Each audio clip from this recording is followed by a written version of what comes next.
बहुत समय पहले की बात है। एक नगर में एक बुढ़िया रहती थी। उसके 7 बेटे थे। उनमें से 6 बेटे काम काज करने वाले थे और 7वां बेटा निकम्मा था। 6 बेटों की अलग रसोई बनाती थी और बुढ़िया उन्हें प्रेम से भोजन कराती थी। उन 6 बेटों के खाने के बाद जो झूठा भोजन बच जाता वही वह 7वें बेटे को दे देती थी। एक दिन 7वें बेटे ने अपनी पत्नी से कहा, देखो मेरी माँ मुझसे कितना प्रेम करती है। यह सुनकर पत्नी गुस्से में बोली, क्यों नहीं करेंगी, सबका झूठा जो तुम्हें खिलाती है। वह बोला, ऐसा नहीं हो सकता, जब तक मैं अपनी आंखों से न देख लूं तब तक नहीं मानूंगा। बहू हंसकर बोली, देख लोगे तब तुम मानोगे। कुछ दिनों बाद घर में त्योहार आया। 7 प्रकार का भोजन बना और चूरमे के लड्डू भी बनाए गए। सच जानने के लिए 7वें बेटे ने सिर दर्द का बहाना किया और पतला वस्त्र सिर पर ओढ़कर रसोई में ही सो गया। वह कपड़े के भीतर से छिपकर सब कुछ देखने लगा। थोड़ी देर बाद 6 भाई भोजन करने आए। माँ ने उनके लिए सुंदर आसन बिछाया और नाना प्रकार की मिठाइयां परोसी। बड़े आग्रह से उन्हें भोजन कराया गया। ये सब 7वां बेटा चुपकर देख रहा था। 6 बेटे भोजन करके उठ गए। उसके बाद माँ ने उनकी झूठी थालियों में बचे लड्डुओं के टुकड़े उठाए और उन्हें जोड़कर एक लड्डू बना लिया। झूठन साफ करने के बाद बुढ़िया माँ ने 7वें बेटे को आवाज दी और कहा, बेटा तुम्हारे 6 भाई भोजन करके चले गए हैं, अब तुम ही बच्चे हो, आकर भोजन कर लो। यह सुनकर 7वां बेटा बोला, माँ मुझे भोजन नहीं करना, मैं प्रदेश जा रहा हूँ। माँ बोली, कल जाता हो तो आज ही चले जाओ। उसने कहा, हाँ माँ आज ही जा रहा हूँ। इतना कहकर वह घर से निकल गया। वह थोड़ी दूर ही चला था कि उसे अपनी पत्नी की याद आ गई।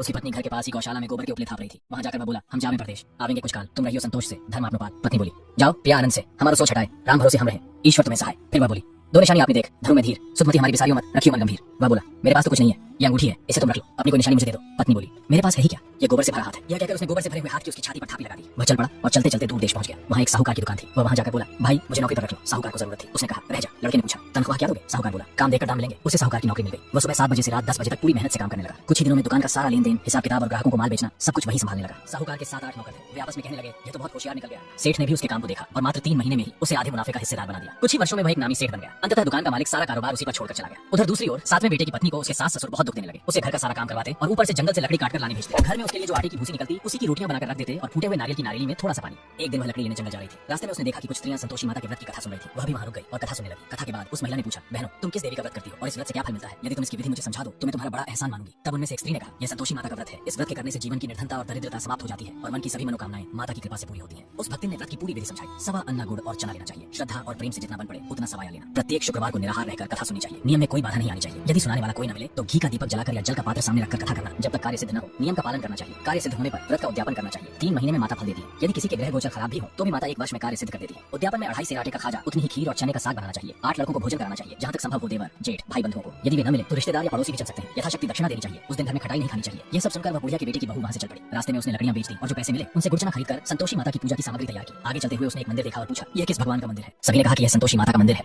यह सुनकर वह महिला मंदिर के अंदर पहुंची और संतोषी माता को प्रणाम किया। संतोषी माता से आग्रह करते हुए उसने कहा, माँ मैं निपट ज्ञानी हूँ, व्रत के कोई नियम नहीं जानती, मैं बहुत दुखी हूँ। हे माता जगत जननी, मेरा दुख दूर करो, मैं तेरी शरण में हूँ। माता को इस प्रकार विनती करने पर उस भक्तिनी पर दया आ गई। एक शुक्रवार बीता ही था कि दूसरे शुक्रवार से पहले ही उसके पति का पत्र आ गया और तीसरे शुक्रवार से पहले उस महिला के पति द्वारा भेजे हुए पैसे भी आ गए। ये देखकर उसकी जेठ जेठानी अपने मुंह से कोड़ने लगे। लड़के ताने देने लगे, काकी के पास अब पत्र आने लगे हैं, रुपया आने लगा है, अब तो काकी के ठाट बढ़ेंगे। बेचारी सरलता से कहती, भैया कागज आवे, रुपया आवे, हम सबके लिए तो अच्छा ही है। ऐसा कहकर आंखों में आंसू भरकर वह संतोषी माता के मंदिर में जा पहुंची। मातेश्वरी के चरणों में गिरकर रोने लगी। माँ मैंने तुमसे पैसा कब मांगा है? मुझे पैसों से क्या काम, मुझे तो अपने सुहाग से काम है। मैं तो अपने पति स्वामी के दर्शन मांगती हूँ। माता इस बात से प्रसन्न होकर बोली, जा बेटी तेरा स्वामी अवश्य आएगा। ये सुनकर वह खुशी से पागल होकर घर गई और वहाँ काम करने लगी। अब संतोषी माता सोचने लगी, इस भोली पुत्री से मैंने कह तो दिया कि तुम्हारा पति आएगा, लेकिन कैसे आएगा? वह तो उसे स्वप्न में भी याद नहीं करता। उसे याद दिलाने के लिए मुझे ही जाना पड़ेगा। इस प्रकार लक्ष्मी माता बुढ़िया के सबसे छोटे बेटे के सपने में प्रकट होकर बोली, साहूकार का बेटा सो रहा है या जाग रहा है? वह बोला, माता न सोता हूँ न जागता हूँ, बोलिए आपकी क्या आज्ञा है? संतोषी माता ने कहा, तेरा घर बार कुछ है या नहीं? उसने कहा, मेरे पास सब कुछ है, माता पिता है, पत्नी है, मुझे किसी चीज की कमी नहीं है। तब माता ने उसे बताया, अरे बेटा तेरी पत्नी घोर कष्ट उठा रही है, तेरे माता पिता उसे परेशान करते हैं, वह तेरे लिए तरस रही है, तुम जाकर उसकी सुध लो। माता की बात का जवाब देते हुए लड़के ने कहा, हाँ माता जी यह तो मुझे मालूम है, लेकिन जाऊँ तो जाऊँ कैसे? प्रदेश की बात है, लेन देन का हिसाब है, मेरे पास जाने का कोई रास्ता नहीं है, मैं कैसे चला जाऊँ? तब सरस्वती माता ने कहा, मेरी बात मान, सवेरे नहा धोकर संतोषी माता का नाम लेकर दंडवत कर और दुकान पर जाकर बैठ जा। देखते ही देखते सारा लेन देन चुक जाएगा, जमा किया हुआ माल भी बिक जाएगा, शाम होते होते धन का भारी ढेर लग जाएगा। अब उस बूढ़ी माता की बात मानकर वह नहा धोकर संतोषी माता को दंडवत कर घी का दीपक जलाकर दुकान के अंदर जा बैठा। थोड़ी देर में देने वाले रुपए आने लगे, लेने वाले हिसाब लेने लगे। कोठे में भरे सामान के खरीदार नकद दाम देकर सौदा करने लगे। शाम तक धन का भारी ढेर लग गया। इस प्रकार चमत्कार होते देखकर उसके मन में माता का नाम ही बस गया और वह मन ही मन प्रसन्न होता रहा। उसके बाद वह दुकान से घर जा रहा था। तभी उसने अपनी पत्नी के लिए एक सुंदर हार लिया और कुछ सुंदर सुंदर कपड़े भी खरीदे। उसके बाद वह सीधा घर की तरफ जाने लगा। उधर उसकी पत्नी जब जंगल से लकड़ी लाने जा रही थी तभी वह आते समय थोड़ा थक चुकी थी। वह संतोषी माता के मंदिर के बाहर विश्राम करने लगी, क्योंकि वह रोजाना ही उस स्थान पर विश्राम करने के लिए ठहरती थी। सामने धूल उड़ती देखकर उसने अपनी संतोषी माता से पूछा, हे माता ये धूल कैसी उड़ रही है? तभी माता ने कहा, तुम्हारा पति आ रहा है, अब तुम ऐसा काम करो, इन लकड़ियों के 3 हिस्से बना लो। एक हिस्सा नदी के किनारे रख दो, दूसरा मंदिर में छोड़ दो और तीसरा अपने सिर पर रख लो। तेरे पति को लकड़ियों का गट्ठर देखकर मोह पैदा होगा। उसके बाद वह यहाँ रुकेगा, नाश्ता पानी करके मुझसे मिलने आएगा। तब तुम लकड़ियों का बोझ उठाकर उसके सामने से जाना। फिर घर जाकर चौक में गट्ठर डालकर जोर से आवाज लगाना, लो सासू जी लकड़ियों का गट्ठर लो, भूसी की रोटी दो, नारियल के खेपड़े में पानी दो, आज मेहमान कौन आया है? माता जी की बात सुनकर वह प्रसन्न मन से लकड़ियों के 3 गट्ठर बनाती है। एक गट्ठर नदी के किनारे और एक गट्ठर माता जी के मंदिर में रख देती है। इतने में वह मुसाफिर भटकता हुआ नदी के किनारे जा पहुंचा और वहां पर सूखी लकड़ियां पड़ी देखकर उसके मन में आया कि मैं यहीं पर विश्राम करूं और खाना बनाकर खाऊं। फिर थोड़ी देर आराम करने के बाद मैं आगे की ओर प्रस्थान करूंगा। नदी के किनारे भोजन बनाने लगा और भोजन करके वह आगे की ओर चल पड़ा। आगे चलते चलते उसे सामने एक मंदिर दिखाई दिया जो संतोषी माता का था। उस मंदिर को देखकर वह मुसाफिर उस मंदिर के अंदर चला गया। मंदिर के अंदर संतोषी माता को प्रणाम करके वह अपने गांव गांव की तरफ निकल पड़ा। वह अपने घर पहुंच गया। तभी उसकी पत्नी अपने सिर पर लकड़ी का गट्ठन लिए हुए वह भी घर की ओर आ रही थी। घर पहुंचकर वह लकड़ी के गट्ठन को घर के आंगन में फेंककर जोर से आवाज लगाती है और कहती है कि लो सासू जी, लकड़ियों का गट्ठन और मुझे भूसी की रोटी दे दो। और आज मेहमान कौन आया है? ये सुनकर सास अपने दिए हुए कष्टों को याद करने लगती है और कहती है, बहू तुम ऐसा क्या बोल रही हो? तुम्हारा मालिक ही तो आया है। मेरे पास आकर बैठ, मीठा भात खा, भोजन कर और सुंदर सुंदर कपड़े पहन। उसकी आवाज सुनकर उसका पति बाहर आता है। अपनी पत्नी के हाथ में अंगूठी पहनी हुई थी, जिसे देखकर वह अपनी पत्नी को पहचान लेता है और व्याकुल होकर अपनी मां से पूछता, हे मां, ये तो मेरी पत्नी ही है। तब मां कहती है, हाँ बेटे, ये तुम्हारी पत्नी ही है,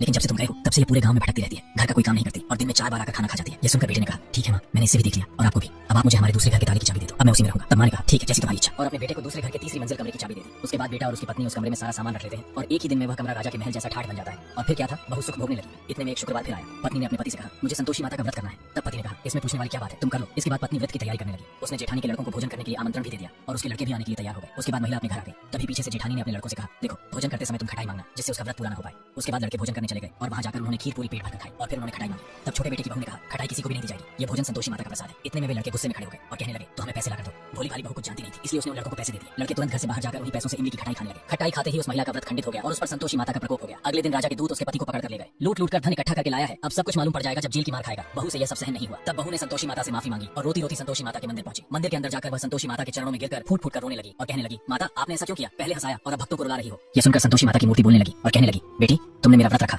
और फिर उसे खंडित कर दिया। यह सुनकर महिला समझ गई कि मेरी जेठानी के लड़कों ने मेरे दिए हुए पैसों से खटाई खाई, जिस कारण मेरा व्रत खंडित हो गया। ये जानकर महिला ने संतोषी माता से कहा, मुझसे बहुत बड़ा अपराध हो गया, इसके लिए मैं आपसे क्षमा मांगती हूँ। मुझसे अनजाने में जो अपराध हुआ उसे आप क्षमा करें और मुझे बताएं कि मेरा पति कब वापस घर आएगा।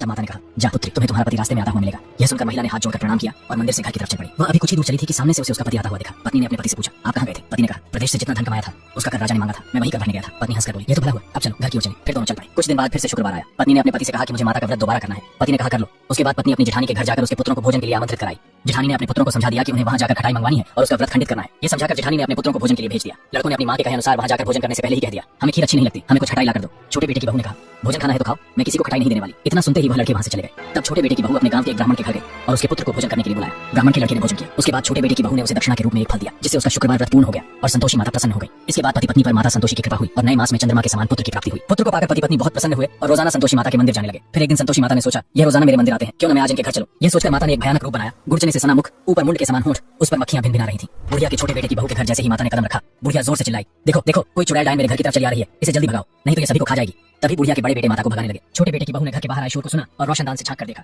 उसके बाद वह जोर से चिल्ला पड़ी और बोली, आज मेरे घर संतोषी माता आई है। ये कहते हुए उसने अपने दूध पीते बच्चे को जमीन पर रख दिया और संतोषी माता की तरफ दौड़ चली गई। ये देख सास गुस्से में आ गई और बोली, देखो कितनी उतावली हो गई है, अब इसे यह भी होश नहीं रहा कि अपने दूध पीते बच्चे को जमीन पर गिरा दिया है। इतना बोलते ही माता का चमत्कार हुआ और चारों तरफ बच्चे ही बच्चे दिखाई देने लगे। सास बड़ी घबरा गई और बोली, बहू ये कौन जादूगरनी है? बहू ने बताया, ये कोई जादूगरनी नहीं है, ये तो मेरी संतोषी माता है जिनका मैं व्रत करती हूँ। ये सुनकर सास और उसके बेटे बहू ने संतोषी माता के चरण पकड़ लिए और विनती करके कहने लगे कि हे माता, हम मूर्ख हैं, अज्ञानी हैं, हमें आपके व्रत की विधि जात नहीं है, व्रत भंग करके हमने बहुत बड़ा अपराध किया है। इस प्रकार माफी मांगने से संतोषी माता उन्हें माफ कर देती है और ऐसी भक्ति देखकर उन पर प्रसन्न हो जाती है। उसके बाद वह बुढ़िया और छोटे बेटे की बहू एक साथ ही रहने लगती है। बुढ़िया उस छोटे बेटे की बहू से बहुत ज्यादा प्रेम करने लगती है और छोटे बेटे की बहू भी अपनी सास के पैर दबाती तथा उनकी खूब सेवा करती है। तो दोस्तों, आपको यह कहानी कैसी लगी? कमेंट में जरूर बताएं और ऐसी ही कहानियां जानने के लिए कमेंट में जय संतोषी माता जरूर लिखें।